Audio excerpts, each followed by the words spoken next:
우리 주신 하나님의 말씀은 신약성경 베드로전서 2장의 말씀입니다. 베드로전서 2장 22절에서 25절의 말씀입니다. 신약성경 380쪽에 있습니다.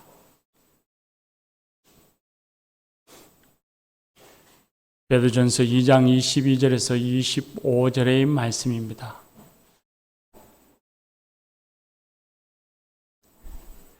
이것은 하나님의 말씀입니다. 이제 하나님의 말씀을 경청하겠습니다. 그는 죄를 범하지 아니하시고 그 입에 거짓도 없으시며 욕을 당하시되 맞대어 욕하지 아니하시고 고난을 당하시되 위협하지 아니하시고 오직 공의로 심판하시는 이에게 부탁하시며 친히 나무에 달려 그 몸으로 우리 죄를 담당하셨으니 이는 우리로 죄에 대하여 죽고 의에 대하여 살게 하려 하심이라. 그가 채찍에 맞음으로 너희는 나음을 얻었나니 너희가 전에는 양과 같이 길을 잃었더니 이제는 너희 영혼의 목자와 감독 되신 이에게 돌아왔느니라. 아멘. 이 말씀으로 하나님이 은혜 줄 줄 믿습니다. 할렐루야. 오늘은 종려주일이라고 합니다. 종려주일이라 하면 예수님이 섬김의 왕으로 예루살렘 성에 입성하시는 날을 기억하여 드리는 예배 주일이 됩니다. 종려주일이라고 하는 이름을 짓게 된 것은 예수님께서 예루살렘 성에 입성하실 그때에 백성들이 종려나무 가지를 흔들고 예수님을 환호하고 환영하고 있다 해서 종려주일이라 그렇게 이름을 지었습니다. 그리고 오늘은 또한 종려주일이라고도 하기도 하지만 고난주일이라고도 합니다. 예수님이 2024년여 년 전 오늘이죠.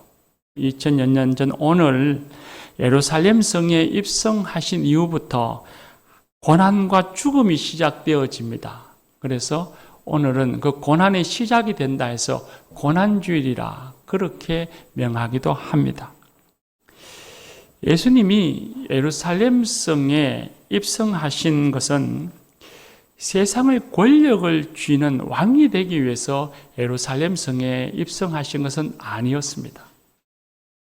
사람들은 예수님이 예루살렘 성에 입성하실 때에 호산나 찬송하리로다 다윗의 자손이여 하면서 예수님이 자신들이 그토록 오랫동안 기다렸던 메시아라고 인정을 했지만 그들은 예수님을 통해서 나라의 해방과 자신의 부귀영화를 꿈꾸고 희망했습니다.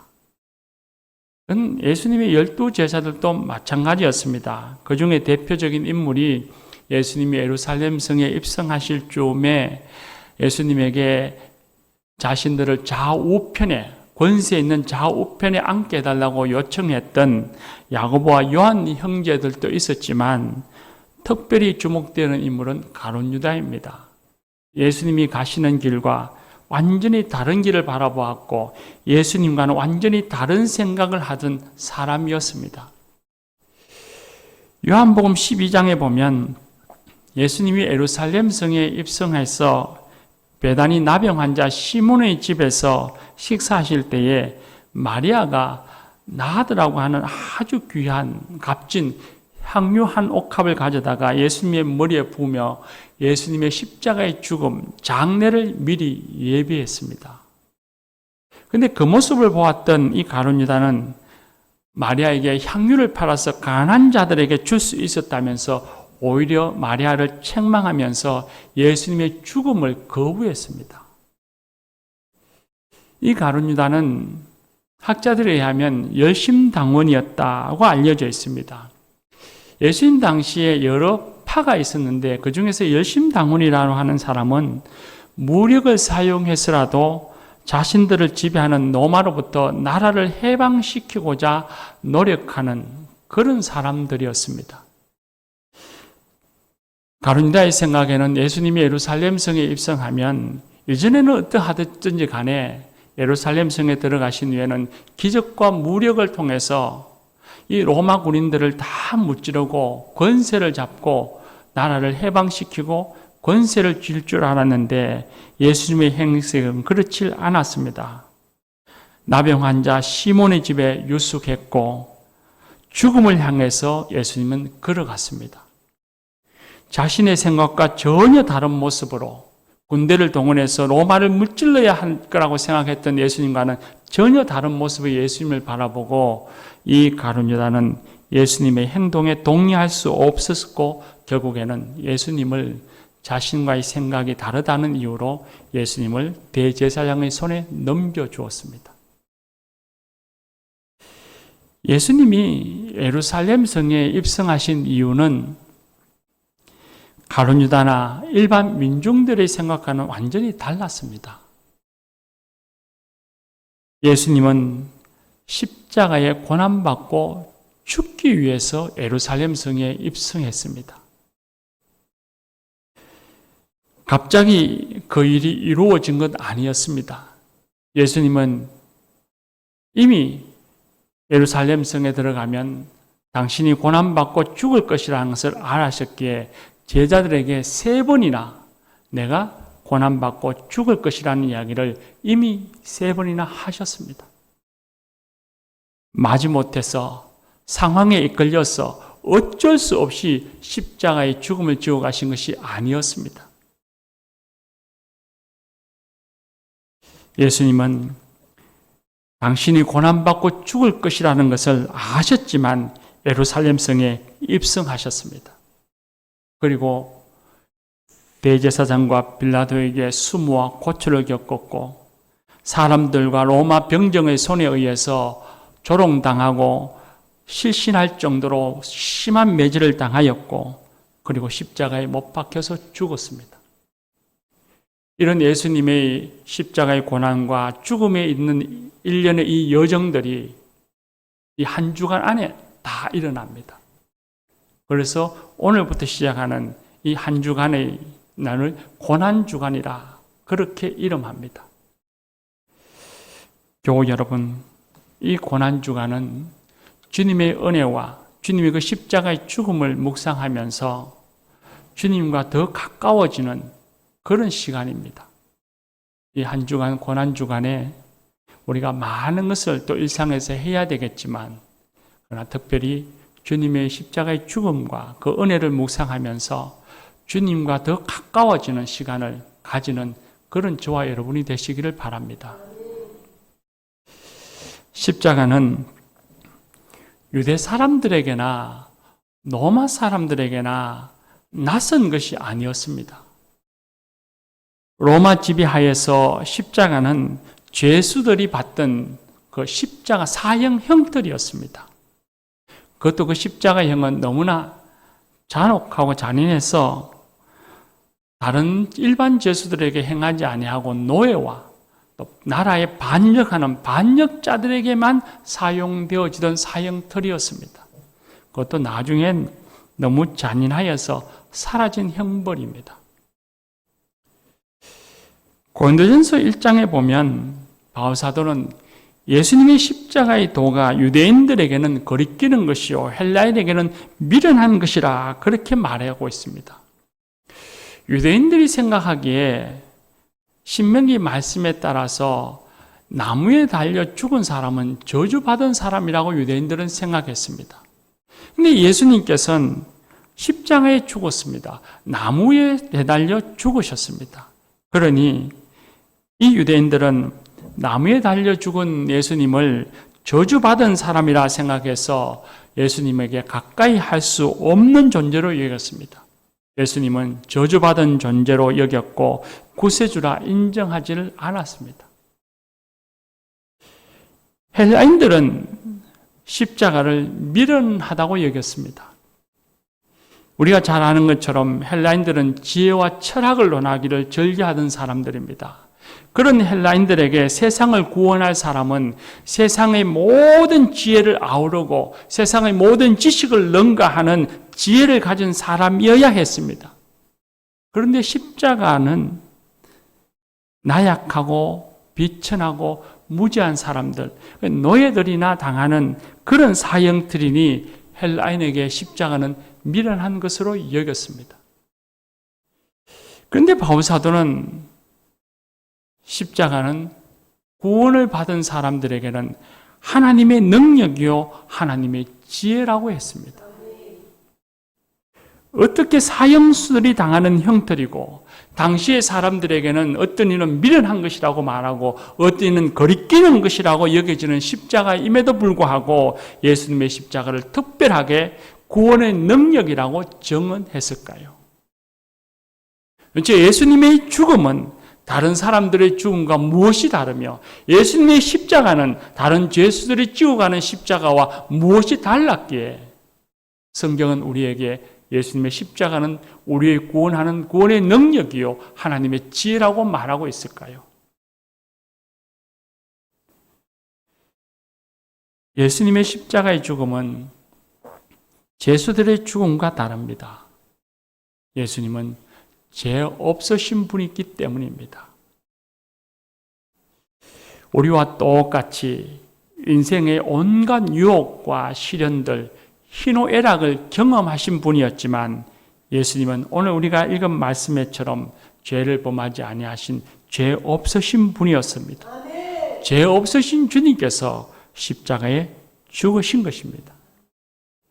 그렇다면 예수님의 죽음은 엄해를 당하여 죽은 성인들과의 죽음과 무엇이 다릅니까? 하는 생각이 들죠. 성인들의 죽음도 인류사의 의미는 있겠지만 예수님의 죽음과는 비견할 수가 없습니다. 왜냐하면 예수님의 죽음은 바로 성자 하나님의 죽음이었기 때문입니다. 예수님의 십자가의 죽음은 한순간 인간의 죽음이 아니라 바로 성자 하나님의 죽음이었습니다. 하나님께서는 예수님을 내 사랑하는 아들이라 하셨고 예수님은 나와 하나님은 하나이시라고 했습니다. 예수님은 하늘 영광 보좌를 버리고 이 땅에 오신 하나님이셨고 그리고 예수님께서는 그렇게 십자가의 죽음을 지고 가셨습니다. 예수님은 말씀이신 하나님으로서 천군 천사를 대동해서 능히 세상을 멸하시며 권세로서 세상 위에 군림하실 수도 있었음에도 불구하고 아무런 말 없이 욕하지도 아니하시고 위협하지도 아니하시고 묵묵히 십자가의 고난과 죽음을 지고 가셨습니다. 왜 예수님이 십자가에 그렇게 묵묵히 달려 죽으신 것일까요? 예수님이 죄가 있는 것도 아니요 천군 천사를 일으켜서 능히 세상을 예수님의 권세 아래 무릎 꿇릴 수 있었음에도 그리 하시지 아니하시고 성자 하나님이셨던 예수님께서는 한 인간으로서 그렇게 십자가에 그야말로 맥없이 묵묵히 아무런 저항하지 아니하고 그렇게 죽으신 것일까요? 이유는 오직 하나입니다. 바로 우리를 사랑하셨기 때문입니다. 사랑하셨기에 심판과 죽음을 부르시지 아니하고 오히려 우리가 죽어야 할 죽음, 우리가 지고 가야 할 그 죽음을 대신 지고 가신 것입니다. 세상을 사랑하셔서 인류를 사랑하셔서 그리고 오늘 저와 여러분을 사랑하셔서 예수님은 우리를 위해서 십자가 죽음 지고 가셨습니다. 우리를 죄와 죽음의 심판 앞에 그대로 내버려 두시지 않기 위해서 우리가 받아야 할 죄의 값을 우리가 짊어지고 가야 할 죽음을 예수님이 대신 져 주신 것입니다. 예수님께서 채찍에 맞음으로 우리가 나음을 얻었습니다. 예수님이 십자가에 매달려서 죽음으로 말미암아 우리가 죄에 대해서는 죽고 의에 대해서 산 자가 되었습니다. 이전에는 양과 같이 길을 잃은 존재였지만 이제는 예수님의 십자가의 죽음으로 인해서 우리가 하나님 앞에 돌아온 사람들이 되었습니다. 하나님께서 어렵다 인정하는 사람들이 되었습니다. 예수님께서 징계를 받으심으로 우리가 평화를 누리고 있습니다. 예수님께서 우리를 대신하여 질고를 지심으로 우리가 지금 참 자유를 누리고 있습니다. 교우 여러분, 예수님의 십자가는 전적인 하나님의 희생이며 온전한 하나님의 사랑입니다. 예수님께서는 우리를 사랑하셔서 흔히 우리가 지극히 사랑한다 하시죠. 지극히 사랑하셔서 우리의 죄와 우리의 삶의 질고와 우리의 고통과 우리의 슬픔을 다 짊어지시고 그렇게 십자가에서 고난받고 죽으셨습니다. 이제는 우리가 예수님의 십자가 아래에 머물러 있어야 합니다. 우리가 어떤 상황, 어떤 처지에 놓여 있다 할지라도 우리를 사랑하신 예수님의 십자가 아래, 그 십자가 안에 머물러 살아가는 사람들이 되어야 합니다. 예수님의 십자가는 가만히 있는 것이 아닙니다. 그림에 그려져 있는, 그래서 구경하는 그런 십자가가 아닙니다. 예수님의 십자가는 반드시 우리를 초대합니다. 그건 누구나 똑같습니다. 이 초대에 응할 것인가, 응하지 않을 것인가는 우리가 선택해야 합니다.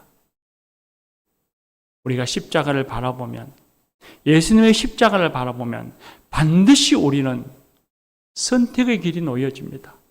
주님은 우리를 초대하십니다. 이 초대에 우리가 응할 것인가, 아니면 얼굴을 돌려 외면하여 돌아갈 것인가는 우리의 선택의 몫입니다. 하나님께서는 놀랍게도 우리에게 선택할 수 있는 자유의지를 주셨습니다. 감사하게도 오늘 저와 여러분은 예수님의 십자가의 사랑을 받아들이고 십자가의 초대에 응하여서 오늘 이 자리에 있습니다. 크리스찬이 되었습니다. 그러나 여기가 끝이 아닙니다. 그리스도인이 되었지만 세상을 살아가면서 여전히 우리는 매 순간순간마다 어쩌면 십자가의 아래에 머물러 살 것인가, 아니면 십자가를 벗어나서 저 먼 곳에서 살아갈 것인가를 우리는 매일같이 십자가 앞에 초대받고 선택하며 살아가는 인생입니다. 구약성경 출애굽기를 보면 출애굽 직후에 광야에 간 이스라엘 자손은 먹을 양식과 마실 물이 없어서 생존의 위협에 직면해서 살아가는 것을 우리는 알 수 있습니다. 그 광야는 오늘날 인간 개인과 모든 인류가 걸어가야 할 인생길이라고 말합니다. 사람은 광야에서 인생길을 걸어가는 것처럼 그렇게 우리는 삶을 살아가고 있습니다. 항상 불편하며 불결하며 가는 곳마다 안전하지 못하여 위험에 노출되어 삽니다.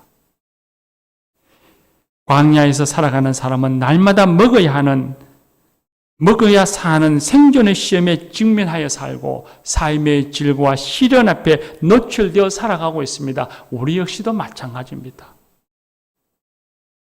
명예와 출세와 권력의 유혹에 직면하여 한숨과 후회가 함께하며 살아갑니다.